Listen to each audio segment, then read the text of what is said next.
ಎಲ್ಲಿವರೆಗೂ ಮೋಸ ಹೋಗುವವರು ಇರ್ತಾರೋ ಅಲ್ಲಿವರೆಗೂ ಮೋಸ ಮಾಡುವವರು ಇರ್ತಾರೆ ಅನ್ನೋದನ್ನ ನಾವೆಲ್ಲ ಕೇಳಿದ್ದೀವಿ. ಸಾಮಾನ್ಯವಾಗಿ ಮುಕ್ತರನ್ನ ಮೋಸ ಮಾಡೋದು ಕಾಮನ್. ಆದ್ರೆ ಇಲ್ಲಿ ವಿದ್ಯಾವಂತರು ಅನ್ನಿಸ್ಕೊಂಡ ಮಹಾನುಭಾವರನ್ನೇ ಮೋಸ ಮಾಡಿರೋದನ್ನ ನೋಡಿದ್ರೆ ಇದು ಮೋಸನ ಇಲ್ಲ ಎಲ್ಲಾ ಸೇರ್ಕೊಂಡು ವ್ಯವಸ್ಥೆಯನ್ನ ಯಾಮಾರಿಸೋ ನಾಟಕನ ಹೇಗಂತ ಅನ್ಸದೇ ಇರೋದು.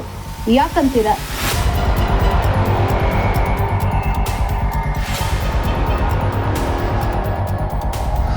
ಕೋಟ್ಯಾಂತರ ರೂಪಾಯಿ ವಂಚಿಸಿದ ಫೇಕ್ IAS ಆಫೀಸರ್ ಅರೆಸ್ಟ್. ಬೆಂಗಳೂರಲ್ಲಿ ಸಿಕ್ಕಾಕೊಂಡ ಮಿಥುನ್ ಕೆಂದಿದೆ ರೋಚಕ ಸ್ಟೋರಿ.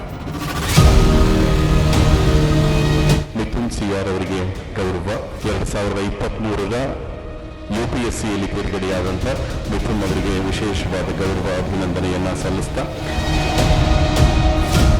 MLA ಜೊತೆಗೂ ಪೋಸ್ಟ್, ಅಧಿಕಾರಿಗಳ ಜೊತೆಗೂ ಪೋಸ್ಟ್, ಸ್ವಾಮೀಜಿ ಜೊತೆಗೂ ಸನ್ಮಾನದ ಮೇಲೆ ಸನ್ಮಾನ. 10 ಲಕ್ಷ ಜನರಲ್ಲಿ IAS ಪಾಸ್ ಆದ 900 ಜನರಲ್ಲಿ ನಾನು ಒಬ್ಬ ಅಂತ ಹೇಳಿಕೊಳ್ಳೋದು. 2023ರ ಬ್ಯಾಚ್ನಲ್ಲಿ UPSC ಪರೀಕ್ಷೆ ಹೆಚ್ಚು ಕಡಿಮೆ 10 ಲಕ್ಷ ಜನ ಪರೀಕ್ಷೆಯನ್ನ ಬರೀತಾರೆ. ಅದರಲ್ಲಿ ಕೇವಲ 900 ಜನ ಮಾತ್ರ ಪಾಸ್ ಆಗ್ತಾರೆ. ನಾನ್ ಪೊಲಿಟಿಕಲ್ ಆಗಿರುವಂತಹ ಆ ಜ್ಞಾನದ ಮೂಲಕ ಇಡೀ ಭಾರತದ ಸೇವೆಗೆ ಮುನ್ನುಗ್ತಾ ಇರುವಂತಹ ಮಿಥುನ್ ಸಿಆರ್ ಅವರಿಗೆ ಹೌದು, ತಾನು IAS ಆಫೀಸರ್ ಅಂತ ಪೋಸ್ಟ್ ಕೊಟ್ಟಿದ್ದು ಹೇಳಿಕೊಂಡಿದ್ದನ್ನ ನೋಡಿ ಜನ ಮರುಳು ಜಾತ್ರೆ ಮರುಳು ಅನ್ನುವಂತೆ ಇಡೀ ವ್ಯವಸ್ಥೆಯನ್ನ ಮರುಳು ಮಾಡೋದಕ್ಕೆ ನಿಂತು ಬಿಟ್ಟ ಈ Mithun alias fake IAS officer. ಹೀಗೆ ಮರುಳು ಮಾಡಿದವನು ದೋಚಿದ್ದು ಕೋಟಿ. ಅಕ್ರಮಕ್ಕೆ ಸಾಥ್ ಕೊಟ್ರ ಚಿಕ್ಕಮಗಳೂರು ಜಿಲ್ಲಾ ಸರ್ಜನ್.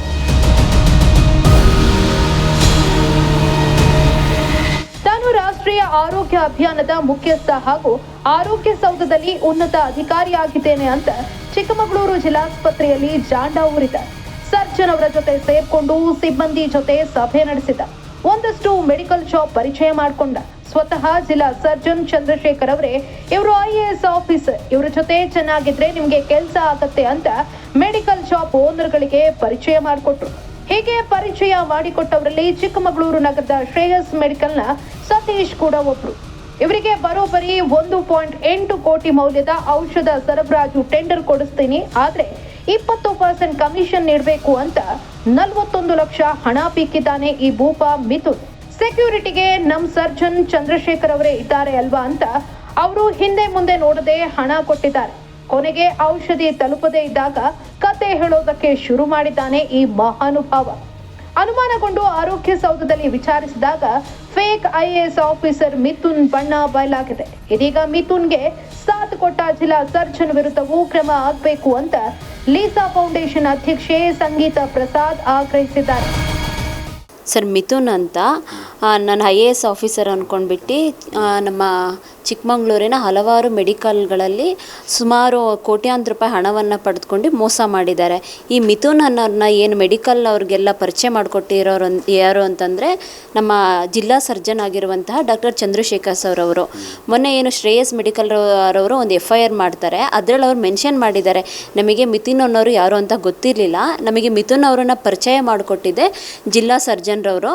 ಅವರು ಭರವಸೆ ಕೊಡ್ತಾರೆ, ನಿಮ್ಮ ಅಮೌಂಟು ಎಲ್ಲೂ ಕೂಡ ಇದಾಗಲ್ಲ, ನಿಮ್ಮ ಅಮೌಂಟಿಗೆ ಒಂದು ಇದಿರುತ್ತೆ, ನೀವೇನಾರು ಅವ್ರ ಜೊತೆ ಎಲ್ಲ ಚೆನ್ನಾಗಿದ್ದರೆ ನೀನು ನಮ್ಮ ಚಿಕ್ಕಮಗಳೂರಿನ ಜಿಲ್ಲಾಸ್ಪತ್ರೆಗೆ ಮೆಡಿಸನ್ ಎಲ್ಲ ಸಪ್ಲೈ ಮಾಡ್ಬೋದು ಅಂತ ಹೇಳ್ತಾರೆ. ಸೊ ಅವರ ನಂಬಿಕೆ ಮೇಲೆ ಜಿಲ್ಲಾ ಸರ್ಜನ್ ಅವರ ಸಮ್ಮುಖದಲ್ಲೇ ಸುಮಾರು 35 ಲಕ್ಷವನ್ನು ಯಾರು ಶ್ರೇಯಸ್ ಮೆಡಿಕಲ್ರವರು ಮಿಥುನ್ ರವರಿಗೆ ಕೊಡ್ತಾರೆ. ಮತ್ತು ಇನ್ನು 5 ಲಕ್ಷವನ್ನು ಅವರು ಫೋನ್ಪೇ ಕೂಡ ಮಾಡಿರ್ತಾರೆ. ಇದಕ್ಕೆಲ್ಲದಕ್ಕೂ ಕೂಡ ಸಾಕ್ಷಿ ಯಾರು ಅಂತಂದರೆ ಜಿಲ್ಲಾ ಸರ್ಜನ್ರವರು. ಈ ಹಿಂದೆನೂ ಕೂಡ ಜಿಲ್ಲಾ ಸರ್ಜನ್ ಅವ್ರ ಮೇಲೆ ಹಲವಾರು ಆರೋಪಗಳು ಬಂದಿದೆ. ಆದರೆ ಜಿಲ್ಲಾಡಳಿತ ಆಗಲಿ, ಜಿಲ್ಲಾ ಪೊಲೀಸ್ ವರಿಷ್ಠಾಧಿಕಾರಿ ಆಗಲಿ, ಇಲ್ಲಿನ ಶಾಸಕರಾಗಲಿ ಯಾವುದೇ ರೀತಿಯ ಕ್ರಮ ಕೈಗೊಳ್ತಾ ಇಲ್ಲ. ನಮ್ಮ ಮನವಿ ಏನು ಅಂತಂದರೆ, ಏನು ಜಿಲ್ಲಾ ಸರ್ಜನ್ ಅವರನ್ನು ಈ ಪ್ರಕರಣದಲ್ಲಿ A2 ಆರೋಪಿಯನ್ನಾಗಿ ಮಾಡಿ ಅವರ ವಿರುದ್ಧ ಸೂಕ್ತವಾದ ತನಿಖೆಯನ್ನು ನಡೆಸಬೇಕು ಅನ್ನೋದು. ಅದೇ ಸರ್, ಏನೋ ಯಾರ್ದೋ ದೊಡ್ಡ ಮಟ್ಟದಲ್ಲಿ ಒತ್ತಡ ಇರ್ಬೋದು, ಆ ಕಾರಣಕ್ಕಾಗಿ ಅವ್ರನ್ನ ಆರೋಪಿಯನ್ನಾಗಿ ಮಾಡಿಲ್ಲ. ಅವ್ರ ಹೆಸರು ಇದ್ರೂ ಕೂಡ ತುಂಬ ಸಲ ನಾನು ನೋಡಿದ್ದೀನಿ ಆಸ್ಪತ್ರೆಗೆ ಹೋದಂಥ ಸಂದರ್ಭದಲ್ಲಿ ಜಿಲ್ಲಾ ಸರ್ಜನ್ ಇರೋ ಕಡೆ ಎಲ್ಲ ಈ ಮಿಥುನ್ ಅವರು ಇದ್ದಾರೆ. ನನಗೂ ಕೂಡ ಅವ್ರು ಪರಿಚಯ ಮಾಡ್ಕೊಂಡಿದ್ರು, ನಾನು IAS ಆಫೀಸರು, ಈ ಥರ ವಿಧಾನಸೌಧದಲ್ಲಿ ಕೆಲಸ ಮಾಡ್ತಾ ಇದ್ದೀನಿ ನಾನು ಮೆಡಿಕಲ್ ಡಿಪಾರ್ಟ್ಮೆಂಟಲ್ಲಿ ಅಂತ ಹೇಳಿದರು. ಸೊ ಅವಾಗ ಸರ್ಜನ್ ಅವರು ಕೂಡ ಇದ್ದರು. ಇದನ್ನೆಲ್ಲ ನೋಡಿದೆ, ಸರ್ಜನ್ ಅವ್ರಿಗೂ ಮತ್ತು ಇವ್ರಿಗೂ ತುಂಬ ದೊಡ್ಡ ಮಟ್ಟದಲ್ಲಿ ಕೈವಾಡ ಇದೆ ಅನ್ನೋದು ಮೇಲ್ನೋಟ ಕಂಡುಬರುತ್ತೆ. ಇಲ್ಲಿ ಕೇವಲ ಶ್ರೇಯಸ್ ಮೆಡಿಕಲ್ನ ಸತೀಶ್ ಅವರಿಗೆ ಮಾತ್ರ ಮೋಸ ಆಗಿಲ್ಲ, ಬದಲಿಗೆ ಅನೇಕ ಜನರಿಗೆ ಮೋಸ ಆಗಿದೆ. ಬಹುತೇಕರು ದೂರು ಕೊಡೋದಕ್ಕೆ ಹಿಂದೆ ಹಾಕಿದ್ರೆ ಸತೀಶ್ ಅವರು ಧೈರ್ಯ ಮಾಡಿ ಮುಂದೆ ಯಾರಿಗೂ ಈ ರೀತಿ ಮೋಸ ಆಗಬಾರ್ದು ಅಂತ ಮುಂದೆ ಬಂದಿದ್ದಾರಷ್ಟೇ. ಸತೀಶ್ ಒಬ್ಬರಿಗೆ 40 ಲಕ್ಷಕ್ಕೂ ಅಧಿಕ ಮೋಸ ಆಗಿದೆ ಅಂದ್ರೆ ಅದೆಷ್ಟೋ ಜನರಿಗೆ ಈ ಫೇಕ್ ವಾಲ ಎಷ್ಟು ಪಂಗನಾಮ ಹಾಕಿರ್ಬೋದು ನೀವೇ ಊಹಿಸಿ.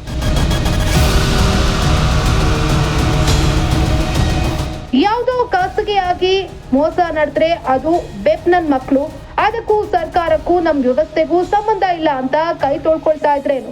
ಆದ್ರೆ ಇಲ್ಲಿ ವ್ಯವಸ್ಥೆಯನ್ನೇ ದುರುಪಯೋಗ ಮಾಡ್ಕೊಂಡಿರೋದು ಸಾಮಾನ್ಯ ಅಪರಾಧ ಅಲ್ವೇ ಅಲ್ಲ. ಅಲ್ಲದೆ ಅದಕ್ಕೆ ಸಾಥ್ ಕೊಟ್ಟಿರೋದು ಕೂಡ ಜಿಲ್ಲಾ ಸರ್ಜನ್ ಅಂದ್ಮೇಲೆ ಇನ್ನು ಅವರನ್ನ ಆ ಹುದ್ದೆಯಲ್ಲಿ ಮುಂದುವರಿಯೋದಕ್ಕೆ ಬಿಟ್ಟಿರೋದನ್ನ ನೋಡಿದ್ರೆ ಇಲ್ಲಿ ಕಾಣದ ಕೈಗಳ ಹಸ್ತಕ್ಷೇಪ ಇರೋದು ಎದ್ದು ಕಾಣಿಸ್ತಾ ಇದೆ.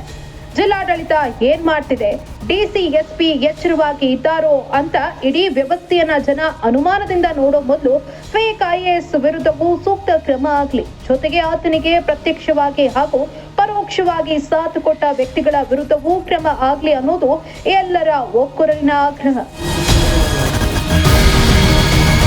Prashant Moodgere, public impact. ನೀವು ಸಣ್ಣ ಆಗ್ಬೇಕಲ್ವಾ, ಅದು ಒಂದು ಉತ್ತಮ ಆಹಾರದಿಂದ ಸಣ್ಣ ಆಗ್ಬೇಕಲ್ವಾ. ಪ್ರತಿದಿನ ನಮ್ಮ ಜೀನಿ ಸ್ಲಿಮ್ ನ ಯೂಸ್ ಮಾಡಿ ಯಾವುದೇ ಸೈಡ್ ಎಫೆಕ್ಟ್ ಇಲ್ದಂಗೆ ನೀವು ಸಣ್ಣ ಆಗ್ತೀರಾ. ಇಂತಹ ನೈಜ ಕುತೂಹಲ ಭರಿತ ಸುದ್ದಿಗಳು ನಿಮಗೆ ಸಿಗಬೇಕಂದ್ರೆ ರಾಜ್ಯದ ಪ್ರತಿಷ್ಠಿತ ಜನಪರ ಡಿಜಿಟಲ್ ಸುದ್ದಿ ಮಾಧ್ಯಮ ಪಬ್ಲಿಕ್ ಇಂಪ್ಯಾಕ್ಟ್ ಚಾನೆಲ್ ಅನ್ನು ಯೂಟ್ಯೂಬ್ನಲ್ಲಿ ಸಬ್ಸ್ಕ್ರೈಬ್ ಮಾಡ್ಕೊಳ್ಳಿ. ವಿಡಿಯೋ ಇಷ್ಟವಾದರೆ ಲೈಕ್ ಮಾಡಿ, ನಿಮ್ಮ ಇಷ್ಟದವರಿಗೆ ಶೇರ್ ಮಾಡಿ ನಮ್ಮನ್ನು ಪ್ರೋತ್ಸಾಹಿಸಿ. ಹಾಗೆಯೇ ಫೇಸ್ಬುಕ್ನಲ್ಲಿ ಪಬ್ಲಿಕ್ ಇಂಪ್ಯಾಕ್ಟ್ ಫಾಲೋ ಮಾಡೋದನ್ನ, ಇನ್ಸ್ಟಾದಲ್ಲಿ ಜೊತೆಯಾಗೋದನ್ನ ಮಿಸ್ ಮಾಡಬೇಡಿ. ಜಾಹೀರಾತು ಹಾಗೂ ಬಿಸ್ನೆಸ್ ಪ್ರಮೋಷನ್ಗಾಗಿ ಸಂಪರ್ಕಿಸಿ 9606037450 ಅಥವಾ 9353224116. ಇದು ಪಬ್ಲಿಕ್ ಇಂಪ್ಯಾಕ್ಟ್, ಜನಶಕ್ತಿಯೇ ನಿರ್ಣಾಯಕ.